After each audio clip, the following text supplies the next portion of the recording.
There's no red light, but okay. I'm sensing attitude from the peanut gallery.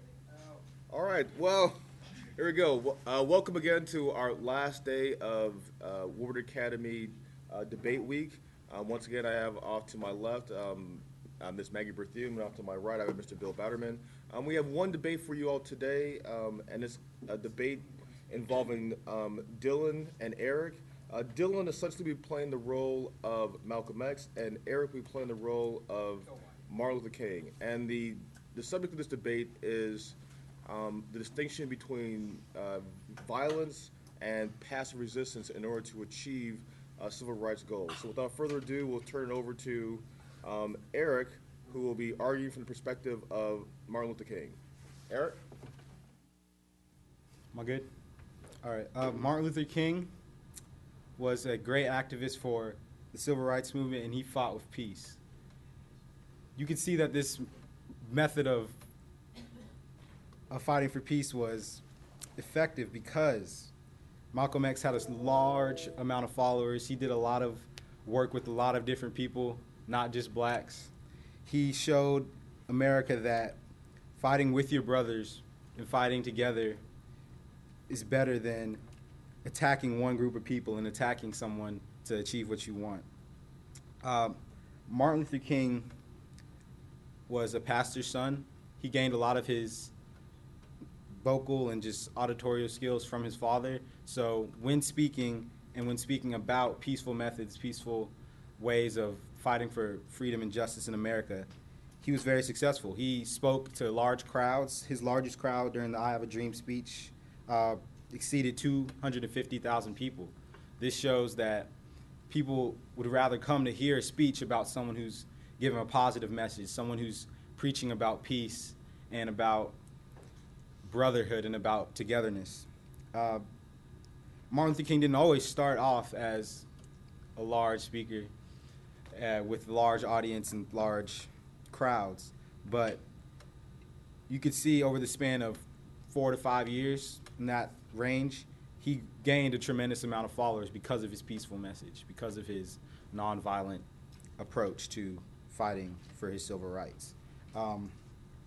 Malcolm X, on the other hand, was never able to gain a large amount of followers, even though he came back a changed man when he traveled to Mecca to learn about the traditional Islam ways.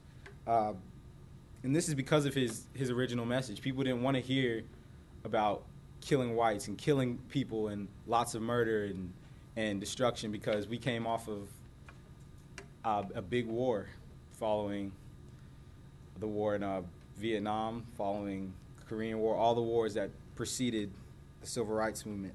And people were just not open to hearing about violence and death and killing and fighting for your civil rights, literally fighting.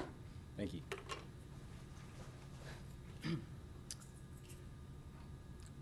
Today, inequality still exists between the races, and so we can see that nonviolent means do not work. Also, history has shown us that all those who have been oppressed have been liberated through violent means. I'd first like to look at the colonies in America during the time of the English, where the English were imposing taxes and the colonists felt they were being oppressed. They didn't do any peaceful protests to liberate themselves and receive the freedoms that they wanted. They instead fought alongside with the French against the English through violent means to receive their liberation.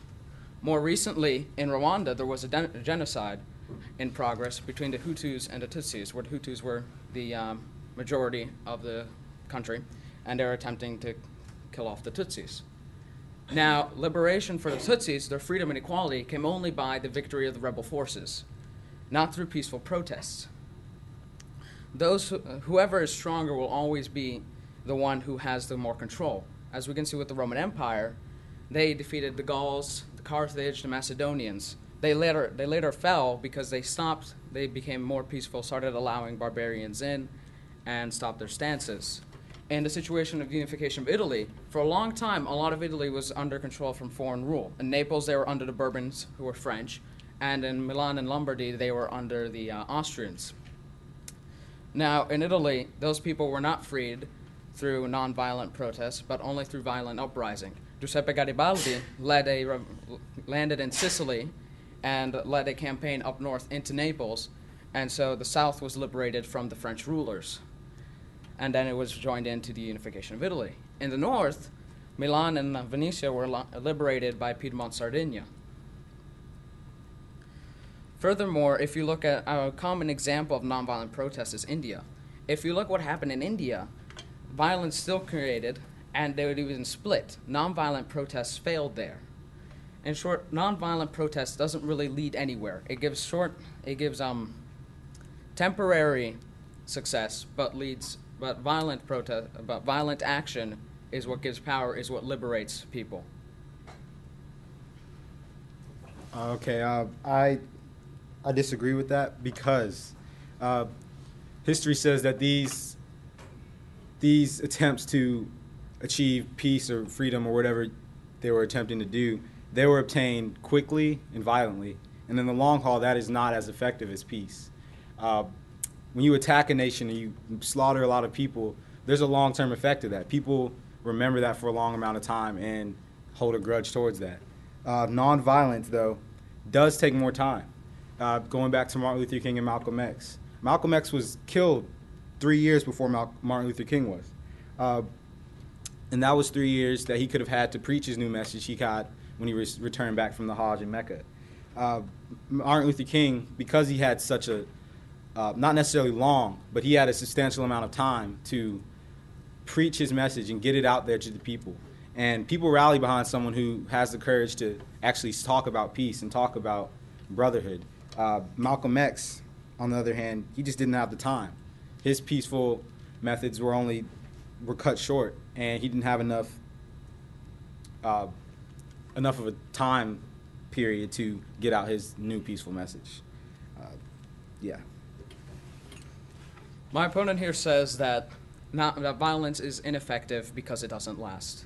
Yet, as I mentioned earlier, Italy was under rule of foreigners. It has been independent now for 150 years. In the case of Rwanda, it is now 20 years that it is a peaceful nation. The genocide is no longer occurring. If we want to move into Bosnia, where a similar genocide happened, once again, you have a people that were liberated, a people that received equality after military intervention, after violence, and it has lasted. We're not talking about other people invading other countries. That does not last. But instead, liberating people instead of conquering them lasts through violence.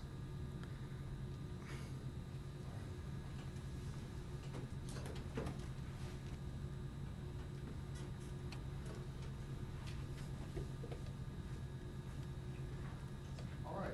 You heard a rousing performance from both students, Dylan and Eric, regarding which has the greater impact, which one is the best impact of either violence or nonviolence, as articulated by Malcolm X and Martin Luther King. Let's go to Ms. Burkeen first. Give us your assessment about the students' performances.